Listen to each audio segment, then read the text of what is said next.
ஆண்டவராகிய இயேசு கிறிஸ்துவ நாமத்தினாலே உங்கள் யாவரையும் வாழ்த்தி வரவேற்கிறேன். யூதாவிற்கு ஏன் ராஜ ஆளுகை வந்தது? ஏன் ராஜாக்கள் யூதாவிலிருந்து எழும்பினாங்க? 12 கோத்திரத்தில் யூதா கோத்திரத்தை கர்த்தர் ஏன் தெரிந்து கொண்டார் என்று சொல்லி நாம பல வாரங்களாக பார்த்து கொண்டு வருகிறோம். அல்லேலூயா, அல்லேலூயா, ஆமென், ஸ்தோத்திரம். இந்த நாளிலும் கூட நாம் அதனுடைய தொடர்ச்சியாக நாம் பார்க்க ஏசப்பா நமக்கு உதவி செய்வார். பரிசுத்த ஆவியானவர் தாமே நம்மை நடத்துவாராக. இதற்கு அடிப்படை வேத வசனம் 1 நாளாகமும் 5வது அதிகாரம் 2வது வசனத்தை ஒருவர் வாசிக்கலாம்.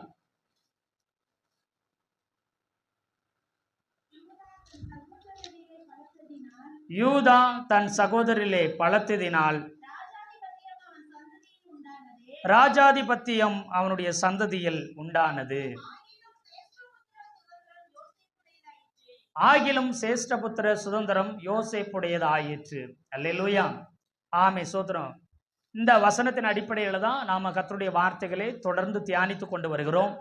யூதா யார், அவனுடைய நிலை எப்படி இருந்தது, தாமார் யூதாவினுடைய மருமகளை குறித்து பார்த்தோம். அதற்கப்புறம் உலக தோற்றத்துக்கு முன்னாடி எப்படி யூதா கோத்திரத்தை கர்த்தர் தெரிந்து கொண்டார் என்று நாம் பார்த்தோம். அதற்கப்புறம் யூதாவின் மூலம் யூதாவின் கோத்திரத்தில் வந்த தாவீதின் மூலம் எப்படி அந்த தீர்க்க தரிசனம் அந்த வார்த்தைகள் நிறைவேற ஆரம்பித்தது அப்படிங்கிறத குறித்தும் நாம் பார்த்தோம். கடந்த நாட்களிலும் கூட ஆதியிலிருந்து ஆபிரகாம் மூலம் வந்த அந்த ஆசீர்வாதம் யாக்கோபின் மூலம் 12 கோத்திரம் மூலம் எப்படி நிறைவேறிச்சு அப்படிங்கிறத குறித்து நம்ம பார்க்க ஆரம்பித்தோம். சீனாய் மலையில் கர்த்தர் அவர்களோடு இடைப்பட்டார் என்று சொல்லி யாத்திராகமம் 19வது அதிகாரத்தை நம்ம ஒரு சில வார்த்தைகளை ஒரு சில காரியங்களை நம்ம தியானிக்க ஆரம்பித்தோம். அதில் யாத்திராகமம் 19:6 இஸ்ரவேல் ஜனங்களை பார்த்து கர்த்தர் சொன்னார், நீங்கள் என் ஆசாரிய ராஜ்யமாய் நீங்கள் என்ன செய்றீங்க இருக்கிறீங்க என்று சொன்னாங்க. ஆனால் முதல்ல ஆரம்பத்தில் விசுவாசிச்ச ஏற்றுக்கொண்ட இஸ்ரவேல் ஜனங்க பின்பாக அந்த வார்த்தையை அவங்க விசுவாசிக்கலை, ஏற்றுக்கொள்ளலை. அப்போ அவங்க ஏற்றுக்கொள்ளாம போனதுனால விசுவாச பிரமாணம் தள்ளப்பட்டுருச்சு. நியாயப்பிரமாணம் வந்துச்சு. ஏன் நியாயப்பிரமாணம் வந்துச்சுன்னு கேள்வி கேட்டா, விசுவாச பிரமாணத்தை இஸ்ரவேல் ஜனங்க ஏற்றுக்கொள்ளவில்லை. சீனாய் மலையில ஏற்றுக்கொள்ளாதனால ஆபிரகாமுக்கு கொடுத்த அந்த வாக்குத்தத்தை நிறைவேற்றணும், பாலும் தேனும் ஓடுகிற அந்த கானான் தேசத்துக்கு இவங்களை என்ன செய்யணும், கட்டாயமா கொண்டு போகணும். ஆனா இவங்க விசுவாசிக்க மாட்டேங்கிறாங்க. நாங்க ராஜாக்கள் இல்லை, நாங்க ஆசாரியர்களாக முடியாது, நாங்க அதுக்கு தகுதி இல்லை, நாங்க இதை ஏத்துக்கிற மாட்டோம், விசுவாசிக்க மாட்டோம்னு சொல்லி அதை தள்ளி விட்டாங்க. அந்த வார்த்தையை விசுவாசிக்கிற அந்த விசுவாச பிரமாணத்தை இவங்க தள்ளி விட்டதுனால கிரியையின் பிரமாணமாகிய நியாய பிரமாணத்தை கர்த்தர் கொடுக்க ஆரம்பிச்சாரு. யாத்திராகமம் 19 பேசுறாரு, விசுவாசிக்கல. 20வது அதிகாரத்துல 10 கட்டளைகளையும் 613 நியாய பிரமாணங்களையும் கர்த்தருங்க கிரியையின் பிரமாணத்தை கொடுக்கிறாரு. விசுவாச பிரமாணத்தை எடுத்துட்டு கிரியையின் பிரமாணமாகிய நியாய பிரமாணத்தை கொடுத்தார். அல்லேலூயா சொல்லுங்களேன். நம்புனாலே விசுவாசிச்சாலே போதும், நமக்கு நடக்கும். ஆனா இஸ்ரவேல் ஜனங்க நாங்க செஞ்சு அதற்குரிய பலனை நாங்க கிரியை செஞ்சு நாங்க மாம்சத்துல அதை கிரியை செஞ்சுதான் நாங்க பெற்றுக்கொள்வோம்னு சொல்லி நியாயப்பிரமாணத்தை ஏற்றுக்கொண்டாங்க. இதை செய்தால் நீ ஆசீர்வதிக்கப்படுவாய், இந்த வசனத்தின்படி செய்தால் நீ ஆசீர்வதிக்கப்படுவாய், செய்யாவிட்டால் நீ சபிக்கப்படுவாய்ன்னு சொன்னே அதை உடனே ஏற்றுக்கொண்டாங்க. ஆனா நாம அப்படி இல்லை. சீனாய் மலையில வார்த்தையை கொடுத்தாங்க, வார்த்தையை விசுவாசிக்கல, விசுவாசத்தை படி அவரை ஏற்றுக்கொள்ளல, விட்டுட்டாங்க. அப்புறம் புதிய ஏற்பாட்டிலே ஆண்டவராய் இயேசு கிறிஸ்து மனுஷனா வந்தாரு.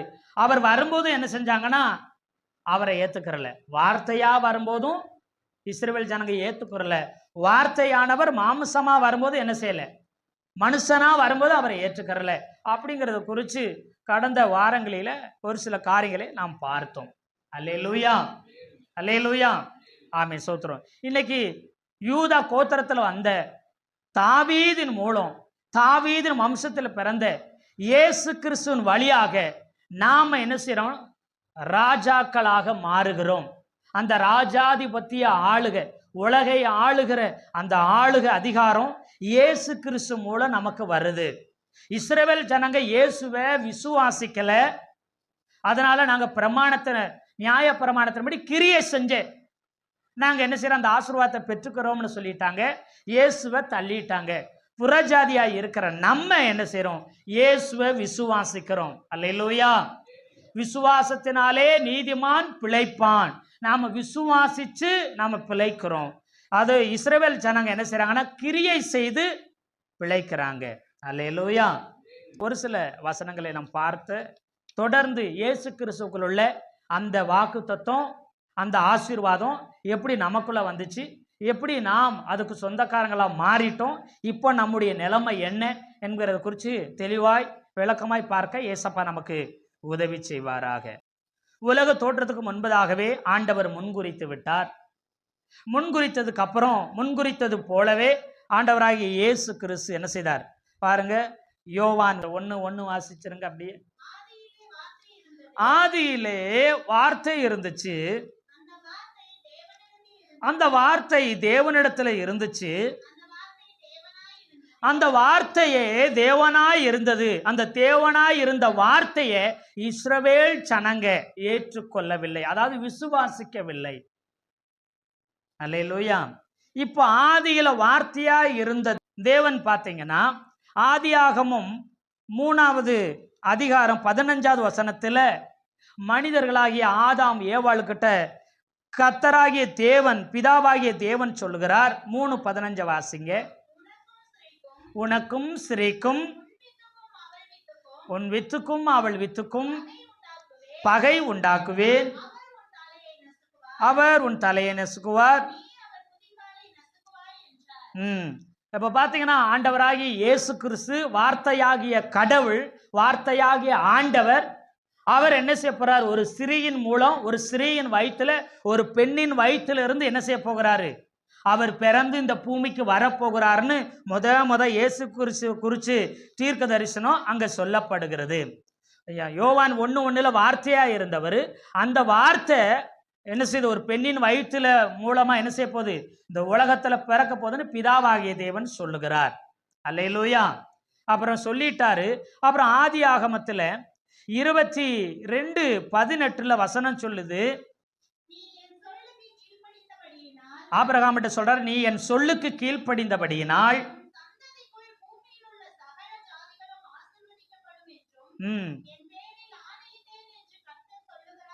என் பேர்ல ஆணையிட்டு சொல்றேன். இன்னைக்கு ஆதாம் ஏவாள்கிட்ட சொன்னார் பிதாவாகிய தேவன், பெண்ணின் வித்தாக ஒரு பெண்ணின் வயிற்றுல என்ன செய்வாரு, அந்த வார்த்தையாய் இருந்த ஆண்டவர் கர்த்தர் இயேசு என்ன செய்யறார், பெண்ணின் வயிற்றுல இருந்து என்ன செய்வாரு, ஒரு குழந்தையா பிறப்பாரு அப்படிங்கிறத குறித்து அங்க சொல்லிட்டாரு. சொன்னது மாத்திரமல்ல, அது உலகத்துல ஆதாம் ஏவாள் வழியா பல லட்சக்கணக்கான ஜனங்கள் பிறந்து வந்தாங்க. அதுல கர்த்தர் ஆபிரகாமை தெரிந்து கொண்டார். நோவாவின் மூலம், நோவாவின் வழியா யாரை தெரிஞ்சுக்கிட்டாரு, ஆபிரகாமை தெரிஞ்சு சொல்றார், உன் சந்ததிக்குள் என்ன செய்யப்படும், இந்த பூமியில இருக்கிற எல்லா வம்சமும் ஆசீர்வதிக்கப்படம்னு. ஆதாமில் இருந்து, ஆதாம் ஏவாள்ல இருந்து நோவாவுக்கு வந்தது, நோவாவில இருந்து நேரடியாக எங்க வந்துருச்சு, ஆபிரகாமு கிட்ட வந்துருச்சு. அல்லேலூயா சொல்லுங்களேன். பிள்ளையே இல்லாதவங்கிட்ட கர்த்தர் ஆரம்பத்தில் சொல்ல ஆரம்பிச்சார். அப்புறம் ஒரே ஒரு பையன் பிறந்தா, அப்படி அந்த ஈசாக்க பலி கொடுக்க போற நேரத்தில் சொன்னாரு, இல்ல இல்ல, இந்த உன் சந்ததி மூலம்தான் கர்த்தராகி இயேசு கிறிஸ்து வரப்போகிறார்னு அங்க சொல்லிட்டார். கலாத்தியர் 3வது அதிகாரம் 16வது வசனத்தை வாசிங்க.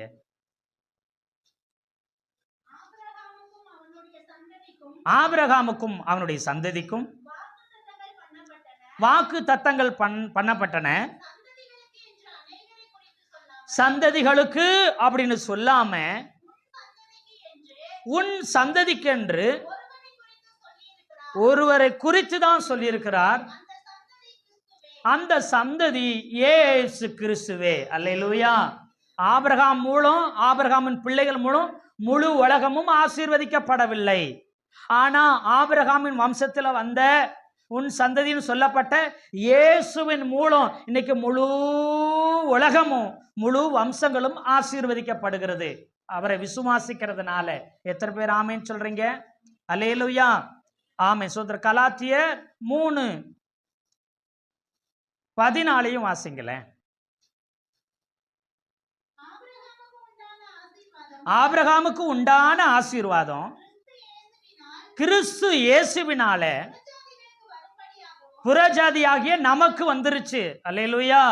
அப்போ புறஜாதியாகிய நமக்குள்ள இயேசு மூலம் ஆபிரகாமுக்கு சொல்லப்பட்ட அத்தனை நன்மைகளும் ஆசீர்வாதங்களும் நமக்கு வந்துருச்சு. இன்னைக்கு யூதரா இருக்கிற இஸ்ரவேல் ஜனங்க சொல்றாங்க, நாங்க ஆபிரகாமின் வம்சம், நாங்க ஆபிரகாமின் சந்ததி, ஆபிரகாமின் அத்தனை வாக்கு தத்தங்களும் ஆசீர்வாதங்களும் எங்களுக்கு தான் அப்படி சொல்லி நாங்க உலகத்திலே மேன்மை பெற்றவர்னு பெருமை பாராட்டுறாங்க. அந்த ஆசீர்வாதம் அத்தனையும் இயேசு மூலமா யாருக்கு வருது?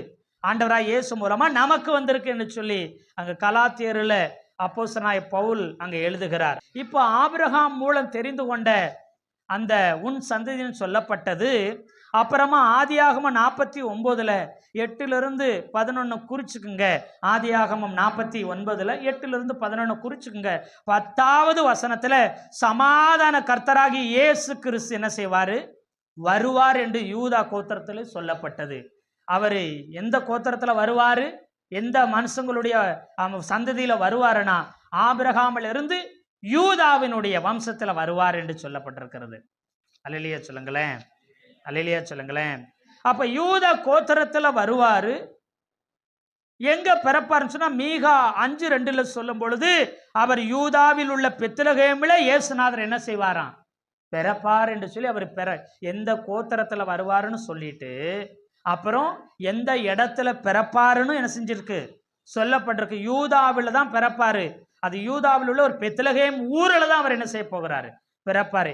ஏன் பெத்லகேம்ல பிறக்காருன்னா, தாவீது ராஜா எந்த ஊர்ல பிறந்தாரு? அவருக்கு சொந்த ஊர் எது? பெத்லகேம். அப்ப அவருடைய வம்சத்துல வரப்போகிற இயேசு கிறிஸ்து எங்க தான் பிறப்பாரு? பெத்லகேமிலே பிறப்பார். அல்லேலூயா சொல்லுங்களேன், அல்லேலூயா. யூதா கோத்திரத்துல ராஜாவின் வாரிசாக வருவார். அந்த ராஜா முதல் ராஜா பெத்லகேமில பிறக்கிறதுனால அவருடைய வம்சத்தில் வருகிற இயேசு கிறிஸ்து, உலகை ஆளுகிற இயேசு கிறிஸ்துவானவர் என்ன செய்வார்? பெத்லகேமிலே பிறப்பா என்று சொல்லப்பட்டது. மத்தேயுல பார்த்தீங்கன்னா ஒரு வம்ச அட்டவணை இருக்கும். லூக்காவில் பார்த்தீங்கன்னா இன்னொரு வம்ச அட்டவணை இருக்கும். 2 வம்ச அட்டவணை இயேசு கிறிஸ்துவுக்கு இருக்கும். இதை நீங்க கவனித்திருப்பீங்க. அநேகர் கவனிக்காம கூட என்ன செஞ்சிருப்பீங்க? இருந்திருப்பீங்க. அல்லேலூயா. மத்தேயுல வருகிற அட்டவணை இயேசு கிறிஸ்துவுக்கு தகப்பனாய் இருந்த யோசேப்பினுடைய வம்ச அட்டவணை. அப்பாவுடைய வழி, அப்பாவுடைய வம்சம். இயேசுநாதருக்கு அப்பாவா இருந்த யோசேப்புடைய வம்சத்தை மத்தேயு 1 சொல்லப்பட்டிருக்குது. லூக்கா 3வது அதிகாரத்துல சொல்லப்பட்டிருக்கிற அட்டவணை இயேசுவின் தாயா இருந்த கன்னி மரியான்னு சொல்லப்பட்ட அந்த மரியாள் அம்மாவுடைய வம்ச அட்டவணை. இது அம்மா வழி வம்ச அட்டவணை. மத்தேயு 1 உள்ளது அப்பா வழியில வர்ற வம்சம் அட்டவணை. ஏன் 2 வம்ச அட்டவணை கொடுத்துருக்குன்னா நீங்க அதை புரிஞ்சுக்கிறணும். அல்லேலூயா. இயேசுநாதர் அப்பா வழியில ராஜ வம்சத்துல வந்தாரு. யாரு? தாவீதின் வம்சத்துல வந்தாரு. ஆனா அவர் பூமியில பிறக்கும் போது எந்த வித்தா வரணும்? எந்த ஸ்திரீயின் வித்தா, பெண்ணின் வித்தா என்ன செய்யணும்? வரணும். அல்லேலூயா சொல்லுங்களேன். ரட்சிக்கப்படாத எல்லாருமே ஆதாமின் வித்தா வர்றாங்க. இயேசுவை ஏற்றுக்கொண்டு ரட்சிக்கப்பட்ட எல்லாருமே இயேசப்பாவினுடைய வித்தாக, வம்சமாக, சந்ததியாக வருகிறார்கள். அல்லேலூயா. அப்போ மத்தேயு 1வது அதிகாரம் பார்த்தீங்கன்னா, கவனிச்சிங்கன்னா அவங்க அப்பாவுடைய வம்சம் வருது. பார்த்தீங்கன்னா தாவீது சாலமோனை பெற்றான் என்று சொல்லி வசனம் வரும். அல்லேலூயா சொல்லுங்களேன். மத்தேயு 1வது அதிகாரம் 6வது வசனத்தை வாசிக்கலாம். ஈசாய் தாவீது ராஜாவை பெற்றான். தாவீது ராஜா சாலமோனை பெற்றான். இப்போ தாவீது ராஜா சாலமோனை பெற்றான்னு சொல்லி அந்த வசனம் வருது. அப்பாவுடைய வம்சம் இங்க தொடருது. அதே போல லூக்கா 3வது அதிகாரத்துல திருப்பிக்கிட்டீங்கன்னா, லூக்கா 3:31 வாசிக்கலாம். எலியாக்கீம் மிலேயாவின் குமாரனின் மெலேயா மைனானின் குமாரன், மாத்தாத்தா நாத்தானின் குமாரன்,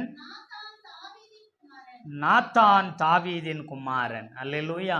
அப்போ மரியாள் அம்மா வந்தது சாலமோனுடைய வம்சத்துல இல்ல. தாவீதுக்கு நிறைய பிள்ளைங்க இருந்தாங்க. அதுல ஒரு மகன் சாலமோன் வழியாய், அந்த சாலமோனின் வம்சத்தில் வழியா வந்தது யோசேப்பு வந்தார். ஏசப்பாவின் தகப்பனாய் இருந்த யோசேப்பு வந்தார் சாலமோனின் வம்சத்துல. அதே இது மரியாள் அம்மா வந்தது தாவீதின் இன்னொரு மகனாய் இருந்த நாத்தானின் வம்சத்துல வந்தாங்க. அல்லேலூயா, அல்லேலூயா. ரெண்டு பேருமே ராஜாவின் வம்சத்துல வந்தவங்க. இயேசு கிறிஸ்து ராஜ வம்சத்துல ராஜாவாக அவர் வர வேண்டும். அதனால இவர் பெண்ணின் வித்தாக வர்றதுனால அந்த பெண்ணும் தாயாரு எந்த எந்த வம்சத்துல வரணும்? ராஜ வம்சத்தில் வரணும். அல்லேலூயா சொல்லுங்களேன். அல்லேலூயா. அப்போ பெண்ணின் வித்தாக ராஜ வம்சத்தில் ஆண்டவராகி இயேசு கிறிஸ்து பிறந்தார். அல்லேலூயா, அல்லேலூயா, ஆமென், ஸ்தோத்திரம். இப்போ ஆண்டவராகி இயேசு கிறிஸ்து யூதா கோத்திரத்துல வந்தாரு. உங்களுக்கு எனக்கும் கேள்வி வரும். என்ன கேள்வி வரும் தெரியுமா? ஏன் ஆண்டவராகி இயேசு கிறிஸ்து லேவி கோத்திரத்துல வரல? அப்படி ஒரு கேள்வி வரும். உங்களுக்கெல்லாம் அப்படி கேள்வி வந்திருக்குங்களா? அல்லேலூயா, கேள்வி வந்திருக்குங்களா? ஏன் ராஜ வம்சத்துல யூதா கோத்திரத்துல பிறந்தவர் லேவி கோத்திரத்துல பிறக்கலன்னு உங்களுக்கு கேள்வி வரும். ஆதியாகமம் 49 பார்த்தீங்கன்னா இன்னும் லேவி ஊழியம் வரவே இல்லை, இன்னும் ஆசாரிய ஊழியம் வரவே இல்லை. அதுக்கு முன்னாடியே கிட்டத்தட்ட 100 வருஷத்துக்கு முன்னாடியே யாக்கோபு மூலம் சொல்லிட்டாரு, இயேசுநாதர் யூதா கோத்திரத்துல தான் பிறப்பார்னு சொல்லிட்டாரு. அதுக்கப்புறம் ஒரு 400 வருஷம் கழிச்சு தான் லேவி கோத்திரத்தின் மூலம் ஆசாரிய ஊழியம் வருது. அல்லேலூயா. ஆனா 400 வருஷத்துக்கு முன்னாடியே சொல்லிட்டாரு, யூதா கோத்திரத்துல தான் இயேசுநாதர் வருவாருன்னு சொல்லிட்டாரு. அவர் ஒரு கோத்திரத்துல தான் பிறக்க முடியும். அதனாலதான் அவர் லேவி கோத்திரத்துல வரல. முன்னமே தீர்க்க தரிசனம் உரைக்கப்பட்டதன்படி அவர் யூதா கோத்திரத்தில் வந்தார். எத்தனை பேர் ஆமீன் சொல்றீங்க? அல்லேலூயா. அதனாலதான் அவர் லேவி கோத்திரத்துல வரவில்லை. தீர்க்க தரிசனத்தின்படி யூதா கோத்திரத்துல பிறந்தார். அப்படியே அவர் லேவி கோத்திரத்துல பிறந்திருந்தா யாருக்கு மட்டும்தான் பரிந்து பேசியிருப்பாரு? யூதர்களுக்கு மட்டும், இஸ்ரவேல் ஜனங்களுக்கு மட்டும்தான் அவர் பரிந்து பேசியிருப்பாரு. அல்லேலூயா. லேவி கோத்திரத்துல அவர் வந்திருந்தா அவர் சிலுவையில் அறைய வேண்டிய அவசியம் இருந்திருக்காது. அவரை சிலுவையில பழி கொடுத்திருக்கவும் மாட்டாங்க. அவர் லேவியனா ஆசாரியனா இருந்திருப்பாரு. அவர் என்ன செஞ்சிருப்பாரு? ஆலயத்துக்குள்ள போயிருப்பாரு, பரிசுத்த ஸ்தலத்துக்குள்ள போயிருப்பாரு, மகா பரிசுத்த ஸ்தலத்துக்குள்ள போயிருப்பாரு. அவரை யாருமே குறை சொல்லியிருக்க மாட்டாங்க, அவரை விரோதமா எழும்பி இருக்க மாட்டாங்க, அவர் சிலுவையில் அறைய ஒப்பு கொடுத்திருக்க மாட்டாங்க, அவர் பலியா இருக்க மாட்டாரு. அப்போ அவர் பலி ஆகலன்னா புறஜாதிகளாய் இருக்கிற நம்ம அந்த இஸ்ரவேல் ஜனங்க இருக்கிற அந்த 1 கோடி 2 கோடி ஜனங்க தான் இருக்கிறாங்க. அது தவிர்த்து இருக்கிற மிச்சம் 700 கோடிக்கு மேல இருக்கிற ஜனங்கள்லாம் ரட்சிக்கப்பட்டிருக்க முடியாது, பரலோகத்துக்கு வந்திருக்கேன் முடியாது, அவருடைய பிள்ளையா மாறவும் முடியாது. அல்லேலூயா சொல்லுங்களேன். அதனாலதான் அவர் எந்த கோத்திரத்துல வரல? லேவி கோத்திரத்துல ஆண்டவராகி இயேசு கிறிஸ்து பிறக்கல. ஏன் யூதா கோத்திரத்துல வந்தார்? அவர் ராஜாவாக வர வேண்டும். அல்லேலூயா. ஆமை, கர்த்தருடைய நல்ல நாமம் மகிமைப்படுவதாக. இப்ப ஆண்டவராக இயேசு கிறிஸ்து யூதா கோத்திரத்துல பிறந்தாரும், எப்படி அந்த ஆசாரிய அபிஷேகம் அவருக்குள்ள வந்துச்சு, எப்படி அவர் ஊழியம் 2 ஊழியத்தையும் அவர் செய்தார் அப்படிங்கிறத குறித்து நம்ம இந்த நாளில் பார்க்க போகிறோம். மேசியா என்று சொன்னால் அந்த பேருடைய அர்த்தம், எபிரேயத்துல மேசியான்னு சொன்னால் அபிஷேகம் பண்ணப்பட்டவர்னு அர்த்தம். கிரேக்கத்துல கிறிஸ்துன்னு சொன்னாலும் அபிஷேகம் பண்ணப்பட்டவர்னு அர்த்தம்.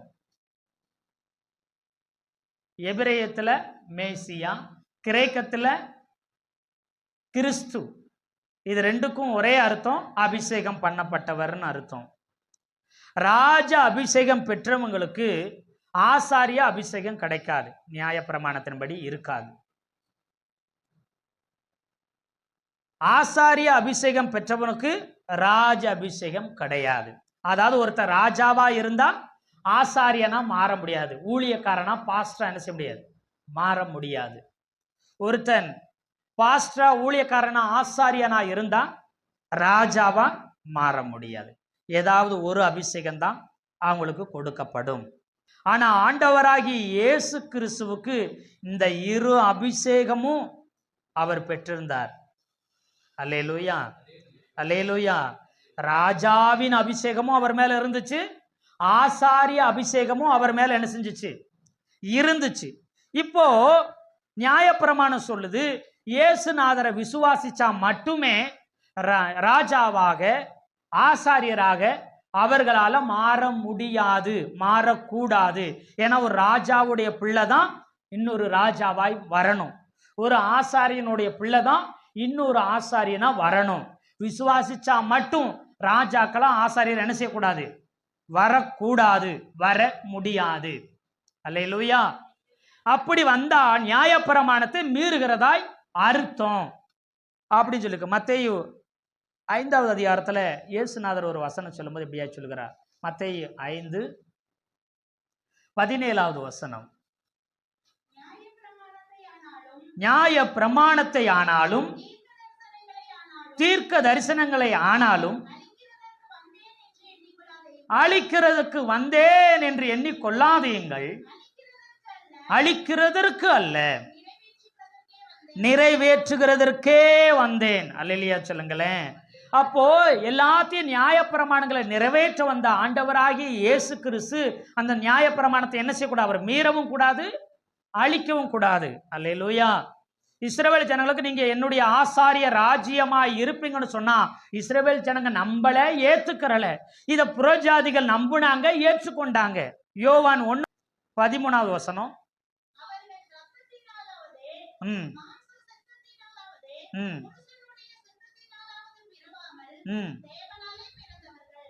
13 வசனங்களா, 12, அவருடைய நாமத்தின் மேல் விசுவாசம் உள்ளவர்களாய், அவர் மேல விசுவாசம் உள்ளவராய் ஆண்டவராகிய இயேசு கிறிஸ்துவை ஏற்றுக்கொண்டவர்கள் எத்தனை பேர்களோ அத்தனை பேர்களும் தேவனுடைய பிள்ளைகள் ஆகும்படிக்கு அவர்களுக்கு அதிகாரம் கொடுத்தார். நமக்கு அதிகாரம் கொடுக்கப்பட்டிருக்கு. ஆண்டவராகிய இயேசு கிறிஸ்துவை விசுவாசிச்சோம்னா நாம தேவனுடைய பிள்ளைகளாய் மாறுகிறதுக்கு நமக்கு என்ன இருக்குதுங்களா, அதிகாரத்தை ஆண்டவர் கொடுத்தார். ஆனா நியாயப்பிரமாணம் ஒரு ராஜாவுக்கோ ஒரு ஆசாரியனுக்கோ பிள்ளையாய் பிறந்தா மட்டும்தான் அந்த அபிஷேகம் நாம மேல வர முடியும் என்று சொல்லிருச்சு.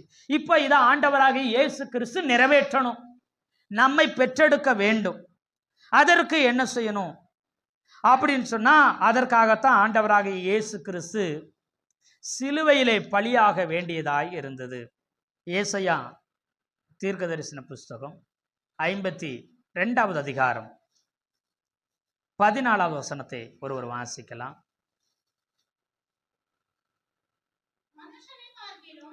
மனுஷனை பார்க்கிலும் அவருடைய முகப்பார்வையும் மனுபுத்திரரை பார்க்கிலும் அவருடைய ரூபமும்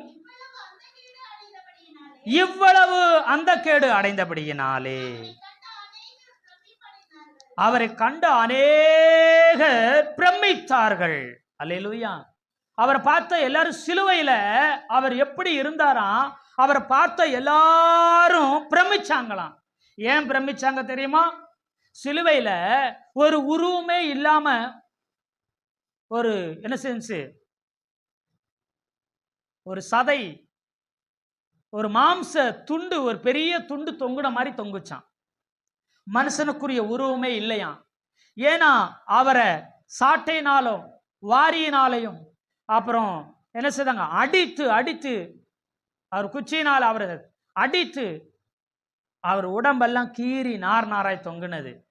அந்த சவுக்கு 9 கிளை இருக்கும், ஒரு கைப்பிடியில் 9 கிளை. அந்த 9 கிளையினுடைய நுனியில சார்பான கூர்மையான கிழிக்கிற கற்கள் என்ன செய்யப்பட்டிருக்கும், கட்டப்பட்டிருக்கும். ஒரு அடி அடிச்சு இழுத்தோம்னா ஒரே நேரத்தில் 9 இடத்த அப்படியே உடம்ப கிழிச்சிரும், 9 இடம் கிழிஞ்சிரும். இப்படி 39 அடி அடிச்சாங்க. எத்தனை அடி அடிச்சாங்க?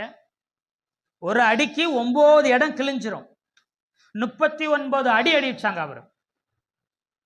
அப்போ நீங்க அதை பெருக்கி பார்த்துக்குங்க, அவ்வளவு இடமும் கிழிஞ்சிருச்சு.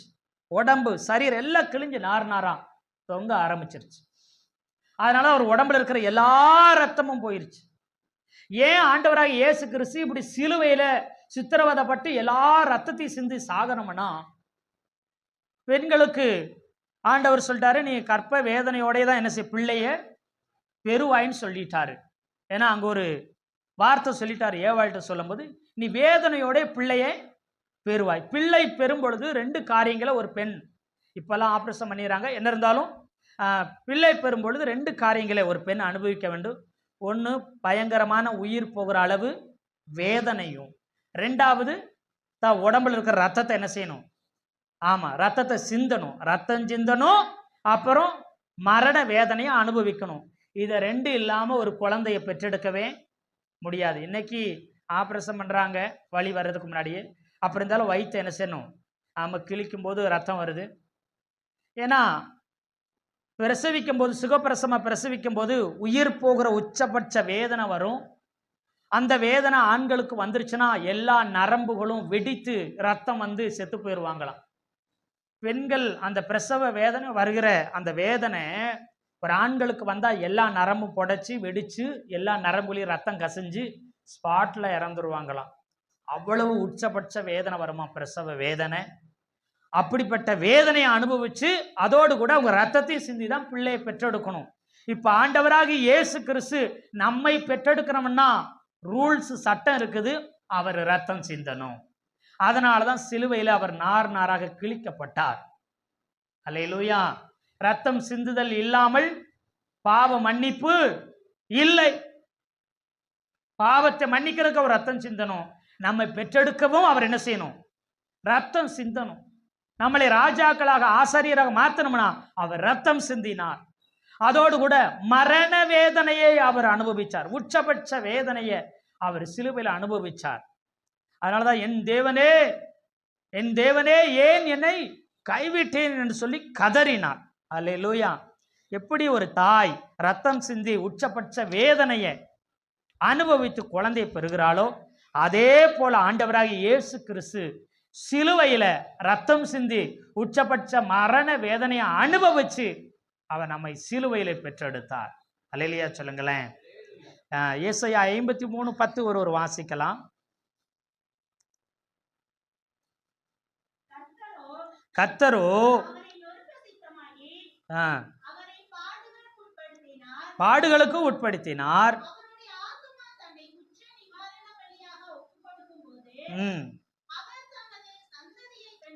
அவர் தமது சந்ததியை கண்டு நீடித்த நாளாய் இருப்பார்.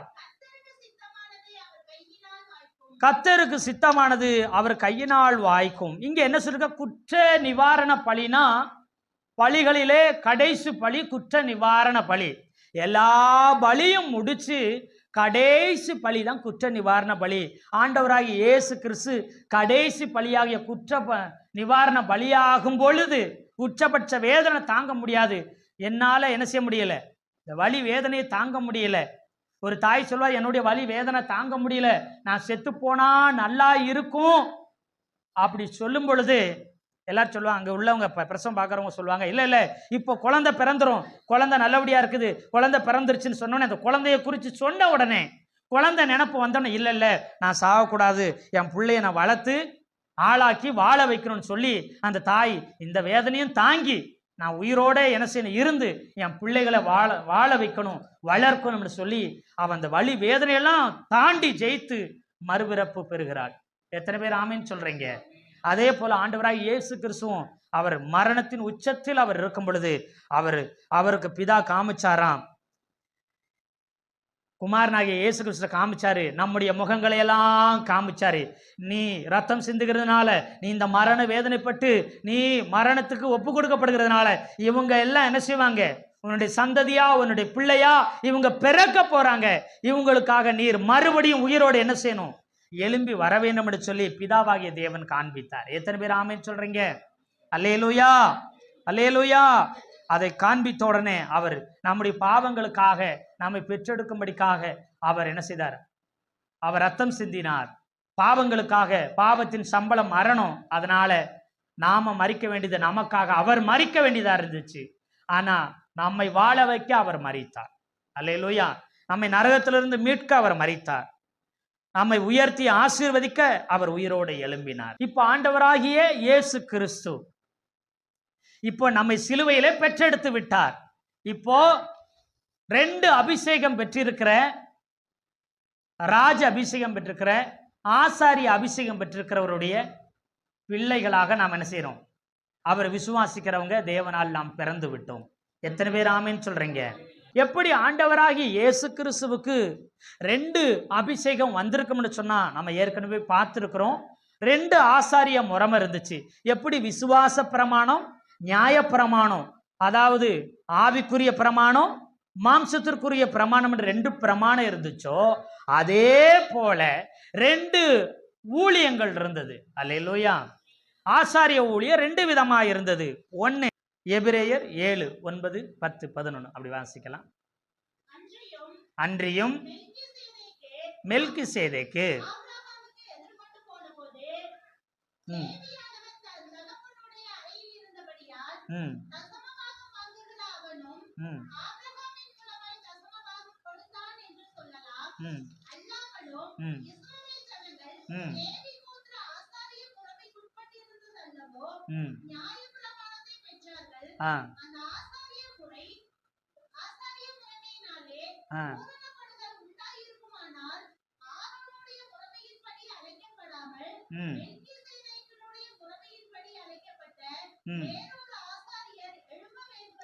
இப்போ ஆரோனுடைய ஆசாரிய முறைமை, லேவி ஆசாரிய முறைமை, லேவி கோத்திரத்து ஆசாரிய முறைமை ஒன்று வருது. அடுத்து மெல்கிசேதேக்கின் ஆசாரிய முறைமைன்னு 2 ஆசாரிய ஊழியம் இருக்குது. அல்லேலூயா.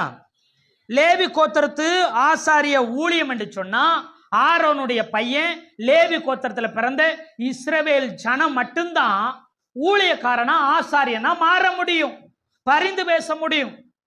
ஆனா மற்ற உலகத்தில் இருக்கிற மற்ற ஜனங்கள் யாருமே ஆசாரியனாய் மாறவே முடியாது. வேறொரு ஆசாரிய முறை இருந்துச்சு. அந்த ஆசாரிய முறைமை என்ன? மெல்கிசேதேக்கின் ஆசாரிய முறைமை. இந்த மெல்கிசேதேக்கு ராஜாவாகவும் இருந்தார், அப்புறம் ஆசாரியனாகவும் இருந்தார். ஆண்டவராய் இயேசு கிறிஸ்து லேவி கோத்திரத்துல ஆரோனை போல அழைக்கப்பட்டால் ஒளியன்னு சொல்லி ஆரோனுடைய வழியில வரல, மெல்கிசேதேக்கின் ஆசாரிய முறைமையின்படி வந்தாரு. அப்போ ஆண்டவராய் இயேசு கிறிஸ்துவால ராஜாவாகவும் இருக்க முடியும், அப்புறம் ஆசாரியராகவும் இருக்க முடியும். எத்தனை பேர் ஆமென் சொல்றீங்க? அல்லேலூயா. ஆனா நியாயப்பிரமாணத்தின்படி அந்த லேவி கோத்திரத்துல பிறந்தா என்ன ராஜாவா இருக்க முடியாது, ஆசாரியனா மட்டும்தான் இருக்க முடியும். இவர் வந்த முறைமை மெல்கிசேதேக்கின் முறைமை. அல்லேலூயா சொல்லுங்களேன். அல்லேலூயா. அப்ப ஆரோன் வழியில வந்திருந்தா, லேவி கோத்திர முறைமையில வந்திருந்தா அந்த நாட்டுக்கு மட்டும், இஸ்ரவேல் ஜனத்துக்கு மட்டும்தான் பலி செலுத்தி, பாவ நிவாரண பலி, குற்ற நிவாரண பலி செலுத்தி அவர்களுக்காக ஜெபம் பண்ணி வேண்டி கொண்டு விண்ணப்பம் பெறுவாங்க. அல்லேலூயா. அந்த ஜனங்கள் மட்டும்தான் ரட்சிக்கப்படுவாங்க, அந்த ஜனங்கள் மட்டும்தான் பாவம் மன்னிப்பு அடைவாங்க, அவங்க ஜனங்க மட்டும்தான் தேவனுடைய முன்பதாக நிற்க முடியும். ஆனா மெல்கிசேதேக்கு அப்படி இல்லை, முழு உலகத்துக்கும் என்ன செய்தாரு? ஆசாரியனாய் இருந்தார். அது மாத்திரமல்ல, முழு உலகத்துக்கும் அவர் ராஜாவா இருந்தார். ஆமா, ஜலப்பிரளயம் வந்ததுக்கு அப்புறம் முழு உலகத்தையும் ஆண்டது மெல்கிசேதேக்கு. முழு உலகத்துக்கும் ஆசாரியனாய் இருந்தது இந்த மெல்கிசேதேக்கு தான். ஆனா யூதா கோத்திரத்துல வந்தா ஒரு நாட்டுக்கு மட்டும்தான் என்ன செய்ய முடியும்? ராஜாவா இருக்க முடியும். இல்ல ஒரு சில நாடுகளுக்கு மட்டும்தான் அவர் ராஜாவா இருக்க முடியும். லேவி கோத்திரத்துல வந்தா அந்த நாட்டுக்கு மட்டும்தான் லேவியனாய் ஆசாரியனாய் இருக்க முடியும். எத்தனை பேர் ஆமென் சொல்றீங்க? ஆண்டவராய் இயேசு கிறிஸ்து மெல்கிசேதேக்கின் முறைமையில வந்தார். மெல்கிசேதேக்கின் முறையில அவர் ராஜாவாகவும் இருந்தார், ஆசாரியனாகவும் இருந்தார். இப்போ நம்ம அப்பா ராஜாவாகவும் இருக்கிறார், ஆசாரியராகவும் இருக்கிறார். இப்போ யூதாவுடைய ராஜாதிபத்தியமும் லேவியனுடைய ஆசாரியத்துவமும் இப்ப இயேசு கிறிஸ்துவுக்குள்ள வந்துருச்சு. இந்த இயேசு கிறிஸ்துவை நான் விசுவாசிக்கிறேன். இந்த இயேசு கிறிஸ்துவின் பிள்ளையா மறுபடியும் நான் என்ன செஞ்சிருக்கிறேன்? ஜலத்தினாலும் ஆவினால் ஒருவன் பிறவாவிட்டால் தேவனுடைய ராஜ்யத்துல பிரவேசிக்க முடியாது. ஆதாமுடைய விழா எலும்பு கிழிக்கப்பட்ட உடனே, ஆதாமுடைய விழா கிழிக்கப்பட்டு விழா எலும்பு எடுக்கப்பட்டு ஏவாள் உருவாகினார். இயேசு கிறிஸ்து சிலுவையில் அவர் விழா எலும்பு கிழிக்கப்பட்டுச்சு, ரத்தமும் தண்ணீர் வெளியில என்ன செஞ்சிச்சு? வந்துச்சு. அப்போ ஆதாம் விழா கிழிக்கப்பட்டு விழா எலும்பின் மூலம் மனவாட்டிய சபை உருவானது போல இங்க இயேசுநாதருடைய விழா கிழிக்கப்பட்டு ரத்தமும் தண்ணீரும் என்ன செஞ்சு வந்துச்சு. நாமும் இயேசும் ரத்தத்தினால கழுவப்பட்டு தண்ணியினால ஜலத்தினால மறுபடியும் என்ன செய்கிறோம்? பிறந்திருக்கிறோம். இப்ப நாம் அவருடைய பிள்ளைகளா இருக்கிறோம். இப்ப நியாய பிரமாணத்தின்படி நாம ஏசப்பாவுடைய பிள்ளையா இருக்கிறோம். மெல்கிசேதேக்கு முறைமையின்படி நாம ராஜாக்களாகவும் ஆசாரியர்களாகவும் இருக்கிறோம். அல்லேலூயா. இப்ப நம்மால கண்ணுக்கு தெரியாத உலகத்தையும் கட்டுப்படுத்த முடியும். கண்ணுக்கு தெரிகிற இந்த உலகத்தையும் நம்மால் என்ன செய்ய முடியும்? கட்டுப்படுத்த முடியும். இயேசுநாதர் கண்ணுக்கு தெரியாத உலகத்தை அவர் கட்டுப்படுத்தினார். ஆமாவா இல்லையா? அது மாதிரி பார்க்கிற இந்த உலகத்தையும் அவர் கட்டுப்படுத்தினார். அவர் வார்த்தைக்கு கீழ்ப்படிந்தது. அல்லேலூயா. இப்ப நம்ம தரித்திரம், ஏழ்மை, வறுமை, வியாதி, குறைவு எல்லாமே மாறணும்னு சொன்னா இப்ப நான் யாரு? ஆண்டவராகிய இயேசு கிறிஸ்து ராஜாதி ராஜாவாகவும் மகா பிரதான ஆசாரியருமாய் இருக்கிறார். அவருடைய பையனா பொண்ணா இருக்கிற நானு ராஜாவாய் இருக்கிறேன். அப்புறம் நான் ஆசாரியனாக இருக்கிறேன். எத்தனை பேர் ஆமேன்னு சொல்றீங்க? இதைத்தான் வெளிப்படுத்தின விசேஷத்துல 1வது அதிகாரத்துல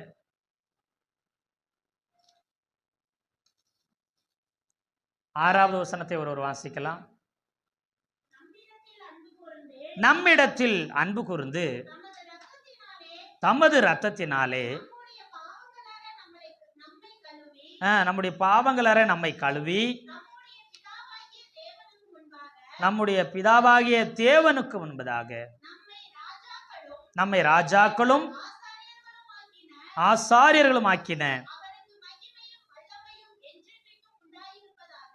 ஆமா, அவருக்கே மகிமையும் வல்லமையும் என்றென்றைக்கும் உண்டாயிருப்பதாக. அல்லேலூயா.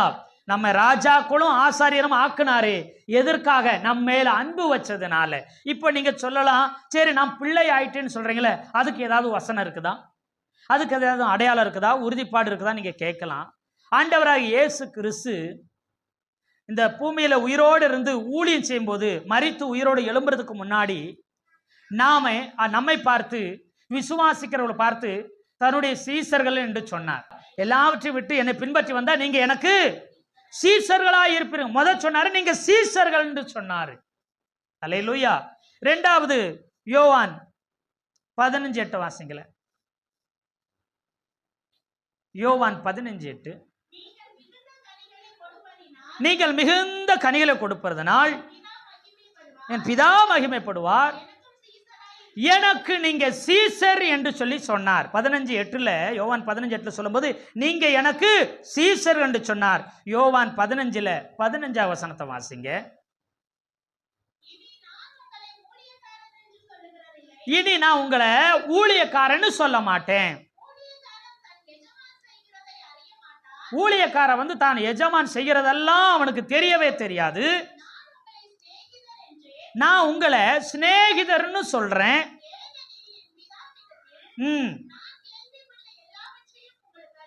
நான் கேள்விப்பட்ட எல்லாவற்றையும் உங்களுக்கு அறிவிச்சேன். நீங்க சீசர்களாக இருந்தீங்க, நீங்க என்னுடைய ஊழியக்காரர்களாக இருந்தீங்க.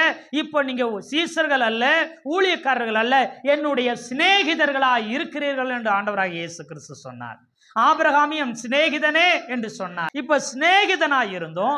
அப்புறம் ஆண்டவராக இயேசு கிறிஸ்து சிலுவையில மரித்து உயிரோடு எழுந்ததுக்கு அப்புறம் அவர் சொல்றார் பாருங்க. யோவான் 21 5வது வசனத்தை நீங்க வாசிக்கலாம். யோவான் 21:5 இயேசு அவர்களை நோக்கி, பிள்ளைகளே புசிக்கிறதுக்கு ஏதாகிலும் உங்களிடத்தில் உண்டா? எப்படி கூப்பிட்டார் ஆண்டவராகிய இயேசு கிறிஸ்து? மரித்து உயிரோடு எழுந்ததுக்கு அப்புறம் சீசர்களை பார்த்து சிநேகிதரே, சீசர்களே, ஊழியர்களே அப்படி சொல்லாம பிள்ளைகளே என்று அழைத்தார். எத்தனை பேர் ஆமைன்னு சொல்றீங்க? அவரே கூப்பிட்டாரு. எப்படி கூப்பிட்டாரு? பிள்ளைகளே என்று கூப்பிட்டாரு. இப்ப நாம அவருக்கு யாரா இருக்கிறோம்? பிள்ளைகளா இருக்கும். இப்போ நாம பிள்ளைகளா மாறிட்டோம். ராஜாவின் அபிஷேகமும் ஆசாரியன் அபிஷேகமும் நமக்கு உண்டாயிருக்குதா? நாம் ராஜாவாக ஆசாரியரா மாறிட்டோம்னு வேதம் சொல்லுதே. ஆமா, ராஜாவுக்கு முத்திரை மோதிரம் இருக்கும். ராஜாவுக்கு என்ன இருக்குங்க? ஆமா, முத்திரை மோதிரம் இருக்கும். அதனால பழைய ஏற்பாடுல சொல்லுவோம், நான் உன்னை முத்திரை மோதிரமாக வைப்பேன் அப்படின்னா ராஜாவாக. அல்லேலூயா. அப்போ ராஜாவுக்கு முத்திரை மோதிரம் இருக்கும். இது ஒரு ஆசாரியனுக்கு முத்திரையாக ஏபோத் இருக்கும். அல்லேலூயா. ஒரு ஆசாரியனுக்கு எது முத்திரை? ஏபோத். ஊரீம் தும்மீம் வைக்கப்பட்டிருக்கிற முத்திரை ஏபோத் இருக்கும். அதுதான் ஒரு ஆசாரியனுக்குரிய முத்திரை. இப்ப ராஜாவுக்கும் முத்திரை இருக்குது, ஆசாரியருக்கும் என்ன செய்யுது? முத்திரை இருக்குது. அப்போ நமக்கு முத்திரை இருக்கணுமே, அதனாலதான் நாமும் முத்திரை பெற்றிருக்கிறோம். எபேசியர் 1:13 நீங்களும் ரட்சிப்பின் விசேஷமாகிய சத்திய வசனத்தை கேட்டு விசுவாசிகள் ஆன போது வாக்கு தத்தம் பண்ணப்பட்ட பரிசுத்த ஆவியால் அவருக்குள் முத்திரை போடப்பட்டீர்களே. அல்லேலூயா, அல்லேலூயா. இப்போ ராஜ முத்திரையும் ஆசாரிய முத்திரையுமாய் யார் இருக்கிறா? பரிசுத்த ஆவியானவர் நமக்குள்ள இப்படிப்பட்ட ராஜ ஆசாரிய முத்திரையாய் இருக்கிறார். அல்லேலூயா. அப்போ நாம ராஜாக்களாகவும் நம்ம ஆசாரியர்களாகவும் இருக்கிறோம். இந்த ராஜாக்களுடைய மனப்பான்மையும் ஆசாரியருடைய மனப்பான்மையும் ஒன்னா தான் இருக்கும். இந்த ராஜாக்களும் இந்த ராஜாவும் ஆசாரியரும் ஒன்று பொதுவான அவங்க வேலை என்னன்னு தெரியுமா? அவங்க எப்பொழுதும் ஜனங்களுக்காகவே நிற்பாங்க. எத்தனை பேர் ஆமேன்னு சொல்றீங்க? முழு ஜனங்களுக்காகத்தான் அவங்க நிற்பாங்க. ஜனம் தேசம், ஜனம் தேசம், ஜனங்க நல்லா இருக்கணும், தேசம் நல்லா இருக்கணும், இந்த எண்ணத்தோடு தான் இருப்பாங்க. இவர் நாட்டையே ஆண்டாலும் ஜனங்க நல்லா இருக்கணும், ஜனங்களுக்காக இருப்பாரு. இதே ஒரு ஆசாரியனா இருந்து அவர் ஆலயத்துல ஊழியம் செய்யறவராக இருந்தாலும் அவர் ஜனங்களுக்கு பாவங்களுக்காக, ஆவிக்குரிய காரியம் பாவத்துக்காக, குற்றத்துக்காக, இதற்காக. இது உலக பிரகாரமா ராஜா நல்ல வசதியா இருக்கணும், ஆடம்பரமா இருக்கும், ஜனங்க ஏழைகளா பட்டினியா இருக்கவே ஆமை சரீரத்துக்குரிய இந்த உலகத்துக்குரிய காரியங்கள் எல்லாம் ராஜா பார்த்துக்கிடுவாரு. ஆசாரியன் ஆவிக்குரிய குற்றங்கள், பாவங்கள், அநியாயம், அக்கிரமம், இப்படிப்பட்ட பாவ செயலிருந்து ஜனங்க விடுதலையாக்கப்படணும்னு சொல்லி அவங்க ஜனங்களுக்காகவே உழைப்பாங்க. இப்போ நாம ராஜாக்களா ஆசாரியரா இருக்கிறதுனால தனக்காகவும் தன்னுடைய குடும்பத்துக்காகவும் தன்னுடைய பிள்ளைகளுக்காக மட்டும் ஒருவன் ஓடினா அவன் மனிதன் மட்டுமே. அவன் ராஜா கிடையாது, அவன் ஆசாரியனும் கிடையாது. அல்லேலூயா. தனக்காகவும் தன் குடும்பத்துக்காக மாத்திரம் இல்ல, தேசத்துக்காக, ஜனங்களுக்காக, ரட்சிக்கப்படாதவருக்காக, புறஜாதி ஜனங்களுக்காக, அழிந்து போவதற்காக, பாவத்திலே விழுந்து கிடக்கிறவருக்காக, வேதனையில சிக்கி தவிக்கிறவர்களுக்காக தேவனுடைய சமூகத்துல நிற்கணும். எத்தனை பேர் ஆமேன்னு சொல்றீங்க? அதை தான் திறப்பில நிற்கிறது. அல்லேலூயா. ஜனங்களுக்காக மன்றாடுகிறது. அன்று ஆரோன் தன்னுடைய இஸ்ரவேல் தேசத்துக்காக ஜனங்களுக்காக மட்டும் என்ன செய்தான்? திறப்பில நின்று மன்றாட. செத்தவங்களுக்கும் உயிரோடு இருக்கவங்க நடுவில் நின்னான். நாம இன்னைக்கு முழு உலகத்துக்கும் நிற்கணும். இயேசுநாதர் எப்படி மத்தியஸ்தரா நின்று பரிந்து பேசுகிறாரு, முழு உலகத்துக்காகவும் நாம பரிந்து பேசணும். செத்து போன ரட்சிக்கப்படாம இருக்கிறவர்களுக்கும் ரட்சிக்கப்பட்டவர்களுக்கும் உயிரோடு இருக்கிறவங்களுக்கும் நடுவில் நின்று நாம பரிந்து பேச வேண்டியவர்களாக இருக்கிறோம். அல்லேலூயா. நல்லவர்களுக்கும் கெட்டவர்களுக்கும் ராஜா எப்படி உதவிகளை நன்மையும் செய்து அவர்களை வாழ வைக்கிறானோ அதே போல நல்லவர்களோ பொல்லாதவர்களோ தேவ ஜனங்களுக்கும் தேவனை அறியாத ஜனங்களுக்கும் உதவிகளையும் நன்மையும் உலகத்துக்குரிய ஆசீர்வாதமான காரியங்களை தந்து நம்ம தேவனுக்காக நிற்க வேண்டும். எத்தனை பேர் ஆமேன்னு சொல்றீங்க? சுயநலம் இல்லாத பொது நலம் உள்ளவர்களாய் நாம் இருக்கணும். அல்லேலூயா. இன்றைக்கு நாம் ராஜாக்களாகவும் இருக்கணும், நாம் ஆசாரியர்களாகவும் இருக்கணும். நம்ம ராஜாவாகவும் பிறந்திருக்கோம், ஆசாரியராகவும் பிறந்திருக்கிறோம், இந்த உலகத்தை ஆளவும் பிறந்திருக்கோம், ஆவிக்குரிய உலகத்தை ஆளும்படி நம்ம பிறந்திருக்கிறோம். எத்தனை பேர் ஆமென் சொல்றீங்க? 2 உலகமும் நமக்கு கட்டுப்பட்டாகணும். பாதாளமும் நரகமும் நமக்கு என்ன செய்ய? ஆவிக்குரிய உலகமும் நமக்கு கட்டுப்பட்டாகணும். அது மாதிரி நம்ம காண்கிற உலகமும் நமக்கு கட்டுப்பட வேண்டும். அதற்கு என்ன செய்யணும்? இது 2ஐயும் கட்டுப்படுத்துகிற ஒன்னே ஒன்று ஆண்டவருடைய வார்த்தை. எத்தனை பேர் ஆமென் சொல்றீங்க? அல்லேலூயா. எல்லாமே வார்த்தை எனக்கு கட்டுப்படும். எது? தேவனுடைய வார்த்தைக்கு கட்டுப்படும். அந்த தேவனுடைய வார்த்தை ஆண்டவராக இயேசு கிறிஸ்து. இயேசு கிறிஸ்துவின் நாமத்தில் தேவனுடைய வார்த்தையை நீங்க பேச ஆரம்பிச்சா உலகம் உங்களுக்கு கட்டுப்படும். இந்த சரீரத்தில் உண்டாக்குகிற பலவீனம், வறுமை, சோகம் எல்லாம் அந்த உலகத்துக்குரிய காரியத்தையும் ஆவுக்குரிய காரியத்தை உங்களால கட்டுப்படுத்த முடியும். அப்படிப்பட்ட தேவ மனிதர்கள் இயற்கையை அடக்கி ஆண்டார்கள். அல்லேலூயா. அவர்களை பார்த்து அசுத்த ஆவி அலறிக்கொண்டு ஓடினது. அவர்கள் பேச முன்னே அவர்களை பார்த்த உடனே பேய்கள் அலறிக்கொண்டு ஓடினது. கட்டுக்கள் உடைந்து, கண்ணுக்கு தெரியாத கட்டுகள் உடைக்கப்பட்டது. அசுத்த வல்லமைகள், அசுத்த ஆவிகள், அசுத்த கிரியைகள் எல்லாம் அழிந்து போனது. எத்தனை பேர் ஆமென் சொல்றீங்க? அப்படி உள்ளவங்க பாருங்களேன், திறப்புல நின்று தேவனுக்காக கதறுவாங்க. கர்த்தருடைய வார்த்தை மேல எப்பயும் வைராக்கியமும் வாஞ்சியமா இருப்பாங்க. கர்த்தருடைய வார்த்தையவே பேசுவாங்க. அல்லேலூயா, அல்லேலூயா. அப்படிப்பட்டவங்களை பார்த்து நோயும் பேயும் இந்த உலகமும், கண்ணுக்கு தெரியாத உலகமும் அவரை கண்டு பயந்து நடுங்கும்.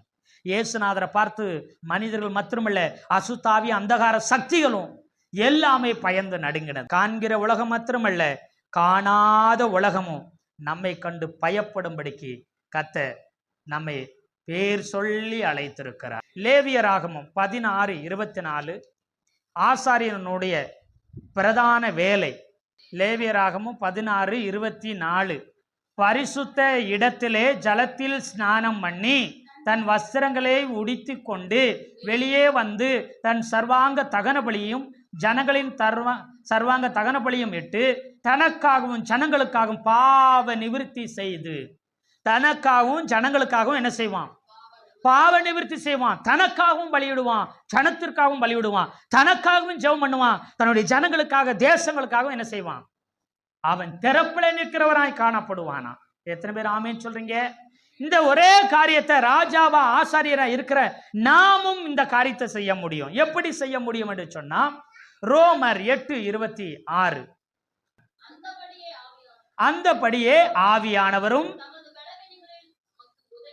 நம்முடைய பலவீனங்களில் நமக்கு அவர் உதவி செய்கிறார். நமக்கு எப்படி ஜெபம் பண்ணணும் நமக்கு அறியாதபடியினால ஆவியானவர் நமக்காக வாக்கு கடங்கா பெருமூச்சோடு நமக்காக வேண்டுதல் செய்கிறார். முதலாவது நமக்காக அவர் பரிசுத்த ஆவியானவர் வேண்டுதல் செய்கிறார். நம்முடைய பலவீனம் நமக்கு இருக்கிறதுனால, நமக்கு ஜெபிக்க முடியாதனால, எப்படி ஜெபிக்கணும் தெரியாதனால நமக்காக பரிசுத்த ஆவியானவர் ஜெபம் பண்ணுகிறார். அது மாத்திரமல்ல, 27வது வசனம், ஆவியானவர் தேவனுடைய சித்தத்தின்படி பரிசுத்தவான்களுக்காக வேண்டுதல் செய்கிறபடியினால்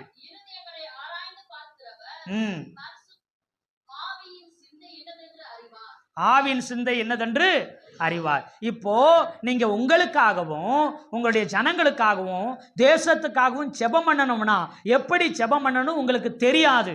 உங்களுக்கு தெரிஞ்ச கொஞ்சம் உங்க மூளையில இருக்க கொஞ்சம் அறிவை வச்சு நீங்க ஜெபம் பண்ணுவீங்க. ஆனா எப்படி ஜெபம் பண்ணணும் தெரியுமா? அந்த லேவியான போல திறப்புல நிற்கணும்னா பரிசுத்த ஆவியில் நிறைஞ்சு அக்கினி பாஷையில பேசி நாம ஜெபிக்கும் பொழுது நமக்காகவும் ஜெபிப்போம், மற்ற ஜனங்களுக்காகவும் திறப்புல நிற்போம். அதனாலதான் அக்கினி பாஷையில, அதாவது அந்நிய பாஷையில அதிகமாய் நின்று ஜெபிக்க ஜெபிக்க ஜெபிக்க. எதற்காக ஜெபிக்கணும், எப்படி ஜெபிக்கணும், எதெல்லாம் முக்கியம், எதெல்லாம் அவசியமோ அதற்காக பரிசுத்த ஆவியானவரே நம் மூலம் வாக்கு கடங்கா பெருமூச்சோடு வேண்டுதல் செய்வார். எத்தனை பேர் ஆமென் சொல்றீங்க? ஒரு பிரதான ஆசாரியனா நின்று ஜெபிக்கிறோம்னா நாம ஜெபம் நமக்கும் நம்ம ஜனத்துக்கும் புற ஜாதிக்கும் அது பதில கொண்டு வரணும்னா, ரட்சிப்பை மீட்பை கொண்டு வரணும்னா அதற்கு நாம அந்நிய பாஷையில ஜெபம் பண்ணணும். பரிசுத்தாவின் நிறைந்து. அல்லேலூயா. நம்ம பேப்பரா எழுதி வச்சு ஜெபம் பண்ணா அதுல எதை ஜெபம் பண்ணணும் எதை விடணும்னு நமக்கு தெரியாம போயிடும். அடுத்து பார்த்தீங்கன்னா ஒரு ராஜாவுடைய மேன்மை என்னன்னா, பிரசங்கி 8:4 ராஜாவின் வார்த்தை எங்கேயோ அங்கே அதிகாரம் உண்டு. ராஜாவுடைய வார்த்தை எங்க இருக்குதோ அங்க அதிகாரம் இருக்கும். இப்போ நீங்க ராஜாவை போல தேவனுடைய வார்த்தை எடுத்து பேச ஆரம்பிச்சீங்கன்னா உங்களுக்கு இருந்து தேவனுடைய அதிகாரம் வெளிப்பட ஆரம்பிக்கும். ராஜ அதிகாரம் வெளிப்பட ஆரம்பிக்கும். எத்தனை பேர் ஆமீன் சொல்றீங்க? நீங்க சொல்லுகிற தேவனுடைய வார்த்தை, தேவனுடைய சித்தம், தேவனுடைய திட்டம் உங்க குடும்பத்திலையும், சபையிலையும், நம்முடைய சமுதாயத்திலையும், நம்முடைய ஜனத்தின் மத்தியில் நிறைவேற ஆரம்பிக்கும். நீங்க உலகத்தையும் ஆள ஆரம்பிப்பீங்க, ஆவிக்குரிய உலகத்தையும் ஆள ஆரம்பிப்பீங்க. நீங்க பூலகத்தில் கட்டுகிறது எதுவோ அது பரலோகத்திலும், நீங்க பூலகத்தில் கட்ட அவிழ்க்கிறது எதுவோ பரலோகத்திலையும். ஆமா, உனக்கு திறவுகோலை, சபையின் திறவுகோலை கர்த்தர் உன் கையில் என்ன செஞ்சிருக்கிறாரு? கொடுத்திருக்கிறார். அல்லேலூயா சொல்லுங்களேன்.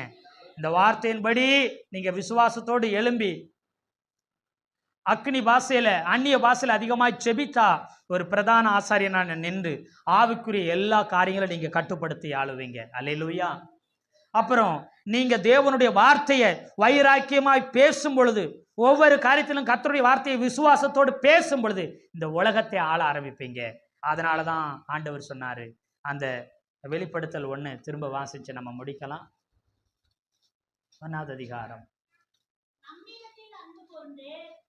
நம்மிடத்தில் அன்பு கூர்ந்து தமது இரத்தத்தினாலே பாவங்கள் அற நம்மை கழுவி நம்முடைய பிதாவாகிய தேவனுக்கு முன்பதாக நம்மை ராஜாக்களும் ஆசாரியர்களும் ஆக்கின அவருக்கு மகிமையும் வல்லமையும் என்றென்றைக்கும் உண்டாயிருப்பதாக. ஆமென். நம்மிடத்துல அன்பு வச்சாரு, நமக்காக ரத்தத்தை கொடுத்து சிந்தி நம்மை பெற்றெடுத்தார். பாவங்களை கழுவி நம்மை பெற்றெடுத்து நம்மளை ராஜாக்களாக ஆசாரியர்களாக மாற்றி இன்னைக்கு நிறுத்தி முழு உலகங்களையும், இரு உலகங்களையும் ஆளும்படி ராஜாக்களாய் ஆசாரியராய் மாற்றின அந்த தேவனுக்கு நல்ல கரங்களை தட்டி கர்த்தரை ஸ்தோத்திரம் பண்ணலாமா? நல்ல விசுவாசத்தோடு கரங்களை தட்டி இப்படிப்பட்ட ராஜ மேன்மைய, ஆசாரிய மேன்மைய, இரு உலகங்களை ஆளுகிற ஆவிக்குரிய அதிகாரத்தையும் ராஜரீக அதிகாரத்தையும் நீங்க தந்ததற்காய் சோத்திரம் சோத்திரம் சோத்திரம் சோத்திரம் சோத்திரம். கர்த்தர் தாமே இந்த வார்த்தையில கொண்டு நம் ஒவ்வொருவரையும் ஆசீர்வதிப்பாராக. ஆமென்.